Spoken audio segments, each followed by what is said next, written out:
I remember this tale as though it were whispered to me under the grand Iroko tree by the village griot himself. It was a time when the world was young and full of wonders, when the spirits of the elements walked among us as friends and rivals. Gather close and let me tell you of the village of Amarok, where the power of nature came alive, and love became the prize of a fierce battle between fire and rain. In the village of Amarok, life was intertwined with the rhythm of the seasons and the blessings of the land. Tall palm trees swayed in the wind, their fronds whispering secrets to the sky. Huts, round and thatched with elephant grass, dotted the landscape, each one a home to laughter and stories. The people of Amarok were farmers, traders, blacksmiths, hair herbalists, and craftsmen. They worked the red earth to grow yams, millet, and maize, and they traded in the bustling market at the village square, where women in vibrant jelos and men in embroidered caps battered goods, with the sound of drums in the background. In the heart of this village lived a young maiden named Isioma, whose beauty was said to rival the brilliance of the setting sun. Her skin glowed like the rich, dark soil after the rain, and her eyes sparkled like stars in the night sky. Many men sought her hand, for she was not just beautiful but wise and kind, yet none had been able to capture her heart. It was whispered that Isioma awaited a love that was as strong and unyielding as the elements themselves. Two suitors stood above all others, fire and rain. These were no ordinary men, but shape-shifting beings of great power and majesty. Fire, tall and fierce, with eyes that blazed like molten gold, was a force to be reckoned with. His presence brought warmth and light, but also danger and destruction. Wherever he went, people sang of his brightness, his ability to turn night into day, and his power to shape the land. Rain, on the other hand, was dark and mysterious. His eyes were like the storm clouds that gathered in the sky, and his voice was the rumble of thunder that echoed across the hills. He brought life to the earth, filling the rivers and nourishing the crops. But rain was also unpredictable, capable of unleashing storms that could wash away homes and livelihoods. People revered him for the life he gave and feared him for the destruction he could bring. Isioma, caught between these two mighty suitors, could not decide whom to choose. Both are powerful, she thought to herself. Fire brings light and warmth, but he can consume everything in his path. Rain brings life, but his torrents can sweep away all that we possess. So she devised a plan to test their love and power. I will marry the one who proves himself in a battle, she declared. Let them show their might before all the village, and let the earth itself bear witness. Word of the battle spread like wildfire through Amarok. The villagers buzzed with excitement, eager to witness the showdown between these two elemental forces. Preparations were made and a date was set. The market square, usually filled with traders selling fruits, woven baskets, and clay pots, became the arena for the battle. People from nearby villages arrived, their colorful attire adding to the spectacle, and the air was filled with the aroma of roasting yams and spiced stew. On the day of the battle, Fire arrived first. He strode into the village, his presence causing the very air to crackle and shimmer. His followers, clad in red and orange, sang praises of his might. Look at Fire, the bright one, the very tall one, they chanted, their voices echoing through the hills. Fire raised his arms, and with a roar, he began his display of power. Flames leapt from his fingers, racing across the ground to consume the dry grass.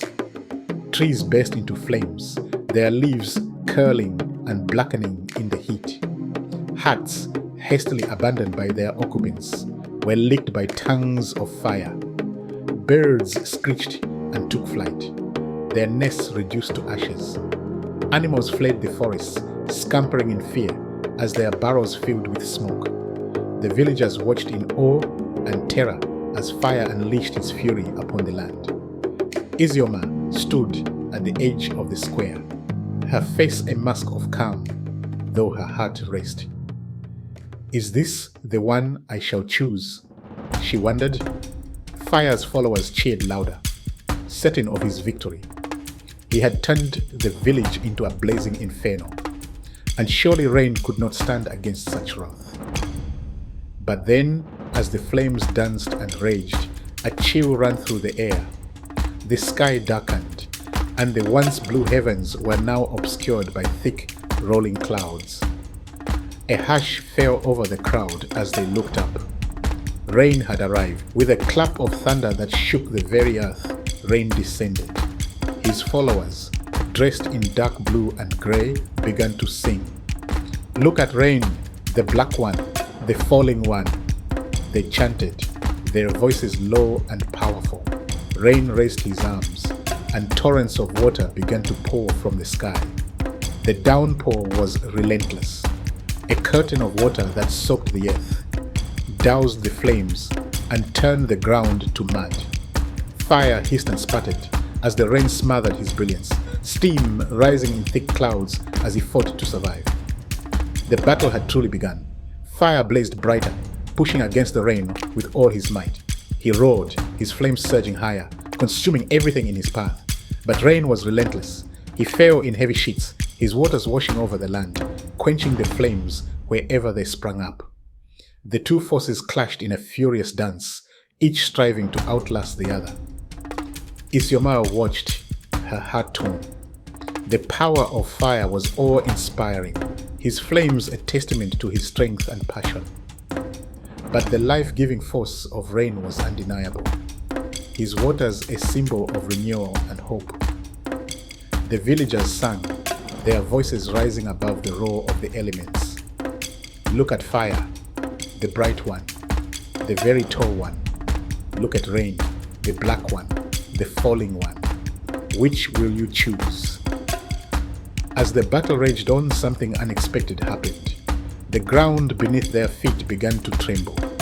A fissure opened in the earth, and from it emerged a third figure. He was neither as fierce as fire nor as mysterious as rain. His skin was the color of the earth, and his eyes were deep and ancient. The villagers gasped, for they knew who this was. It was Earth, the very foundation upon which they all stood. "Enough!" Earth bellowed, his voice a rumble that silenced fire and rain. "You fight for the hand of Isioma, yet you destroy the very land she loves. What use is your power if it leaves nothing but ashes and floods in its wake?"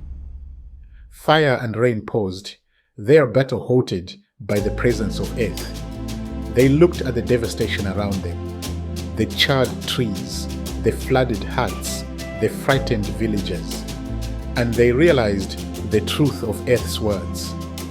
Earth shrunk down to the size of a human, still maintaining his ominous presence. Isioma stepped forward, her eyes meeting those of Earth. "You have seen the battle," she said, her voice calm and steady. "You have seen the power of fire and the might of rain, but it is you, Earth, who holds us all. Without you, there is no life, no home." Earth bowed his head. "I am the ground upon which you walk, the soil that feeds your crops. I do not seek to conquer, only to provide beds." Isioma turned to fire and rain. "Your power is great, and I honor you both, but it is not power alone that I admire. It is balance, it is harmony, it is the life that Earth brings to us all." The villagers, hearing her words, began to sing a new song. "Here is Earth, the one who holds us, the one who gives without taking. Fire burns, rain falls, but Earth endures." They began cleaning up the devastation caused by the battle of fire and rain of their once beautiful village. When the rain stopped, they found that the beautiful young woman, Isioma, was nowhere to be seen. Rain had carried away his bride in thunderous torrents of water. As the people returned to their homes, they sang, "Here is fire, the bright one, the very tall one. Here is rain, the black one, the falling one. Rain conquers, fire for the love of Isioma, and the battle is over." Thank you for watching African and African American folktales. Please like this video, ring the notification bell, and consider becoming a subscriber. Your comments provide feedback that help us create entertaining content for your enjoyment.